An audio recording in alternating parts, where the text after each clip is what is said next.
Hello दोस्तों, career hub YouTube channel में आपका स्वागत है। आज की क्लास में हम पढ़ेंगे दिल्ली सल्तनत के बारे में।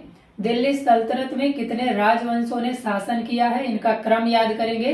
कौन कौन से राजवंश थे ये याद करेंगे ट्रिक के माध्यम से। यहाँ से बहुत सारे प्रश्न आपके एग्जाम में पूछे जाते हैं।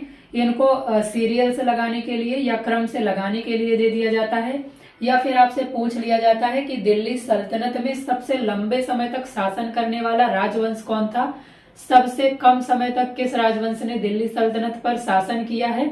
ये सारी बातें हम समझते हुए आगे बढ़ेंगे। और फिर इसमें जो पहला वंश था जिसे गुलाम वंश कहा जाता है, इसके बारे में हम डिटेल में पूरा टॉपिक कवर करेंगे। इसे डिटेल में हम पूरा पढ़ेंगे।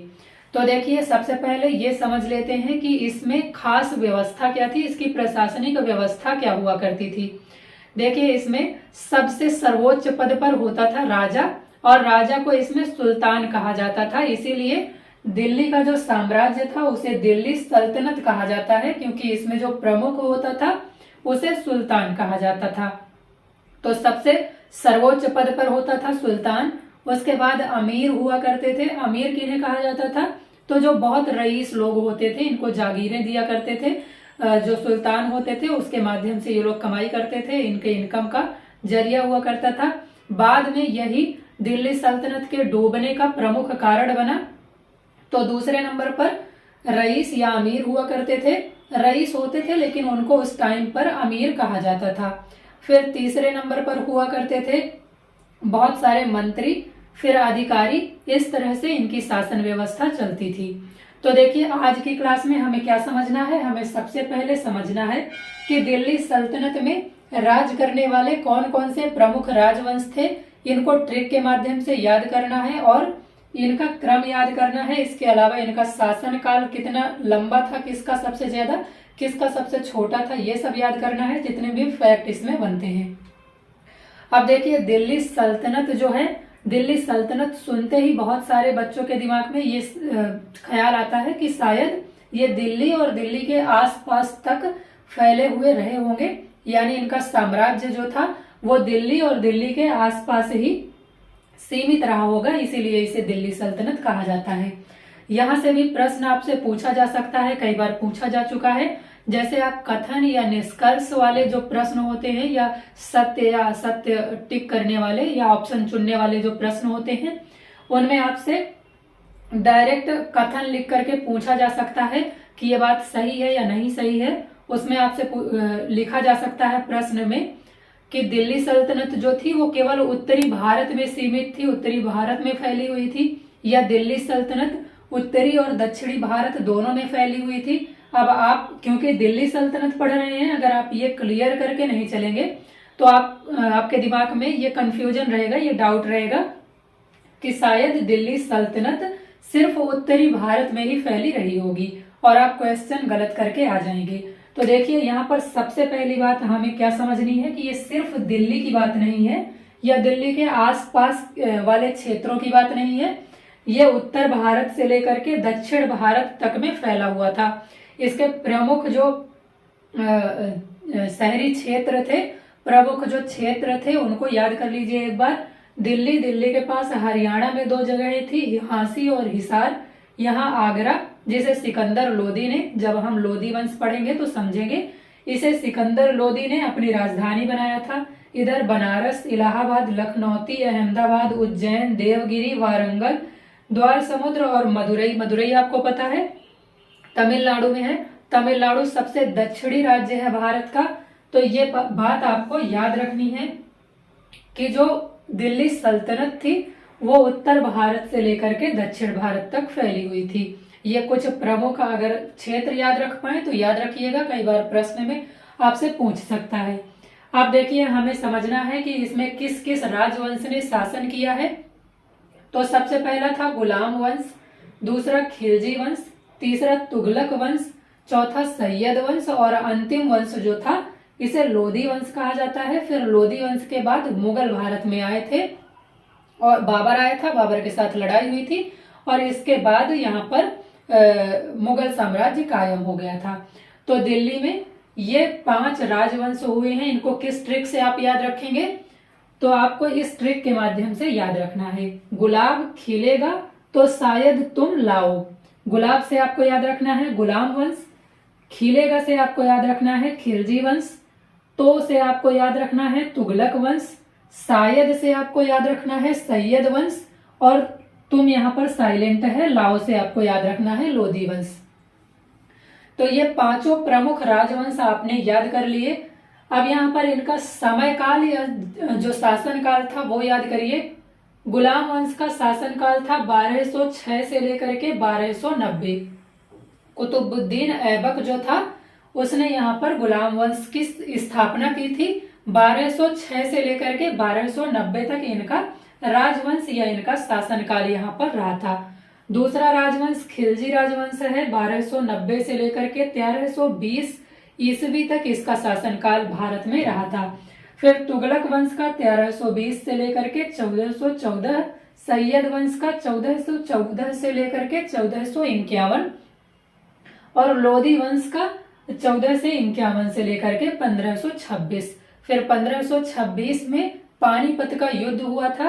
पानीपत का युद्ध बाबर और इब्राहिम लोधी के बीच में, और फिर इसके बाद बाबर ये युद्ध जीत गया था और आपको पता है मुगल साम्राज्य की स्थापना हो गई थी। ये सारी बातें बाद में हम पढ़ेंगे। अब देखिए, एक प्रश्न यहाँ पर आपसे कई बार पूछा जा चुका है, आपने भी देखा होगा PYQs में, या आपने नहीं देखा है तो भी आप इसे याद कर लीजिए, आगे पूछे जाने की संभावना है, क्योंकि ये प्रश्न कई बार आपसे पूछा जा चुका है। पूछा गया है कि दिल्ली सल्तनत में सबसे अधिक समय तक राज करने वाला राजवंश कौन सा था। तो आपको याद रखना है, दिल्ली सल्तनत में सबसे अधिक समय तक या सबसे लंबे समय तक राज करने वाला राजवंश था तुगलक राजवंश। इसका समय काल जो था या इसके शासन काल जो था ये था 1320 से लेकर के 1414 ईस्वी तक। तो तुगलक वंश जो था वो दिल्ली सल्तनत का सबसे लंबे समय तक शासन करने वाला वंश कहा जा सकता है। फिर सबसे कम समय तक यहाँ पर राज करने वाला राजवंश कौन सा था ये भी पूछा जा चुका है। तो खिलजी वंश आपको याद रखना है, खिलजी राजवंश ने यहाँ पर सबसे कम समय तक शासन किया था। ट्रिक याद कर लीजिएगा, क्रम याद कर लीजिएगा, शासनकाल याद रखिएगा, इनमें से कहीं से भी आपसे प्रश्न पूछा जा सकता है। अब देखिए, इसी का जो पहला राजवंश था, दिल्ली सल्तनत का पहला राजवंश जो था, जिसे गुलाम राजवंश या गुलाम वंश कहा जाता है, इसे ही आज की क्लास में हमें डिटेल में पढ़ना है। सब कुछ हम इसके बारे में समझेंगे, जितने फैक्ट आपसे पूछे जाते हैं यहाँ पर, और जो भी प्रश्न आपके एग्जाम में बन सकते हैं। तो देखिए, गुलाम राजवंश जो था उसका शासनकाल 1206 से लेकर के 1290 ईस्वी तक था। अब हमें ट्रिक के माध्यम से ये जो 4 शासक इसके हुए थे इनको याद रखना है, क्योंकि इनका क्रम आपसे पूछा जा सकता है, बहुत बार पूछा जा चुका है, तो इनको सबसे पहले हमें याद करना है। ट्रिक के माध्यम से हम ये याद करेंगे। तो देखिए, यहाँ पर ट्रिक है, बहुत आसान सी ट्रिक है, आपको याद रखना है। ए तू सुल्तान बन, यानी कोई किसी से कह रहा है कि ए तू सुल्तान बन, तो ए तू सुल्तान बन से आपको याद रखना है इनके नाम। ए से आपको याद रखना है ऐबक के बारे में, कुतुबुद्दीन ऐबक जो था उसका ऐबक आप याद रखिए ए से।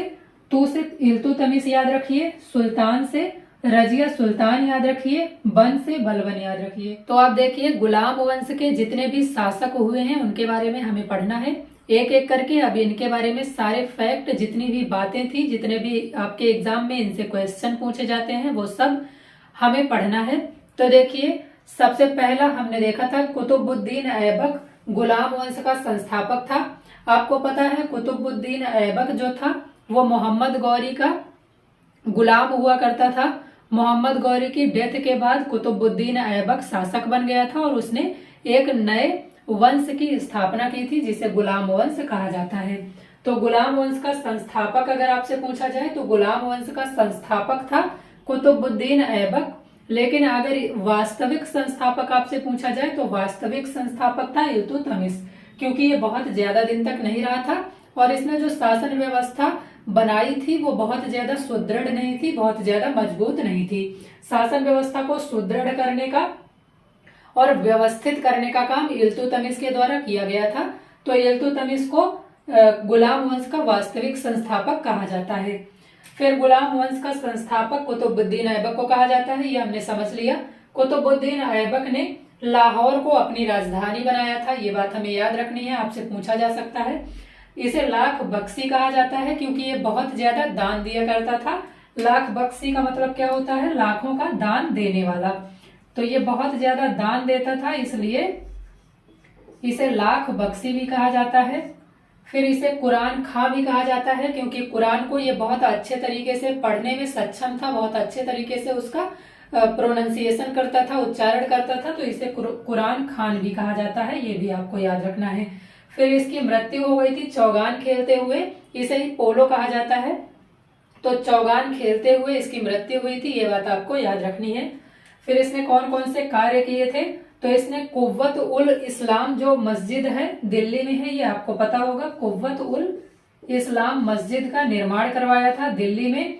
और ये तुर्कों के द्वारा बनवाई गई पहली कोई इमारत थी भारत में, क्योंकि ये तुर्की थे, आपको पता होना चाहिए। गुलाम वंश के जो शासक थे वो सब तुर्क के थे, तुर्की के थे। तो इन्होंने पहली जो इमारत बनवाई थी वो थी कुव्वत उल इस्लाम, इसलिए तुर्कों के द्वारा बनवाई गई ये तुर्की पहली इमारत हमारे यहाँ कुव्वत उल इस्लाम को कहा जाता है। ये दिल्ली में स्थित है और इसको बनवाने का काम किया था कुतुबुद्दीन ऐबक ने। फिर इसने कुतुब मीनार का निर्माण करना शुरू करवाया था, लेकिन इसका निर्माण पूरा हो पाता इसके पहले ही इसकी डेथ हो गई थी। तो कुतुब मीनार का निर्माण शुरू करवाने का काम किसने किया था? तो कुतुबुद्दीन ऐबक आपको याद रखना है। लेकिन इसका निर्माण कार्य जो पूरा करवाने का काम या कुतुब मीनार को पूरा करवाने का काम किया गया था इल्तुतमिश के द्वारा, ये बात आपको याद रखनी है। तो कुतुब मीनार आप जानते हैं दिल्ली में है, बहुत अच्छे तरीके से आप जानते होंगे। इसका निर्माण शुरू करवाया था ऐबक ने और इसको पूरा करवाया था इल्तुतमिश ने। फिर 2.5 दिन का झोपड़ा भी आपसे बहुत बार पूछा जा चुका है, अजमेर में स्थित है और इसका निर्माण भी कुतुबुद्दीन ऐबक के द्वारा करवाया गया था। तो ये कुछ काम है जो कुतुबुद्दीन ऐबक के द्वारा करवाए गए थे, ये आपको याद रखने हैं। फिर इल्तुतमिश कुतुबुद्दीन ऐबक का गुलाम भी था और इसका दामाद भी था, तो इसीलिए इसको गुलामों का गुलाम कहा जाता है, आपको याद रखना है। क्योंकि जो कुतुबुद्दीन ऐबक था वो मोहम्मद गौरी का गुलाम था और इस गुलाम का यानी कुतुबुद्दीन ऐबक का गुलाम था इल्तुतमिश। इल्तुतमिश ने फिर इसके बाद इल्तुतमिश से कुतुबुद्दीन ऐबक ने अपनी बेटी की शादी करवा दी थी, इसलिए इसका दामाद बन गया था। तो आपको याद रखना है ये कुतुबुद्दीन ऐबक का दामाद था और इसे ही गुलामों का गुलाम कहा जाता है। इसने राजधानी बनाई थी अपनी दिल्ली को, इसलिए इसे गुलाम वंश का वास्तविक संस्थापक कहा जाता है या दिल्ली सल्तनत का वास्तविक संस्थापक कहा जाता है। इसी को इसने गुलाम चालीसा दल का गठन किया था। ये क्या था? तो प्रशासन में सहयोग देने के लिए या अपनी प्रशासनिक स्थिति को मजबूत करने के लिए इसने 40 अमीरों का एक दल बनाया था जिसे गुलाम चालीसा कहा जाता है। तो आपसे कई बार प्रश्न पूछा जा चुका है इल्तुतमिश की गुलाम चालीसा दल जो बनाया था वो किसने बनाया था? तो इल्तुतमिश ने बनाया था और इसमें 40 अमीर शामिल थे।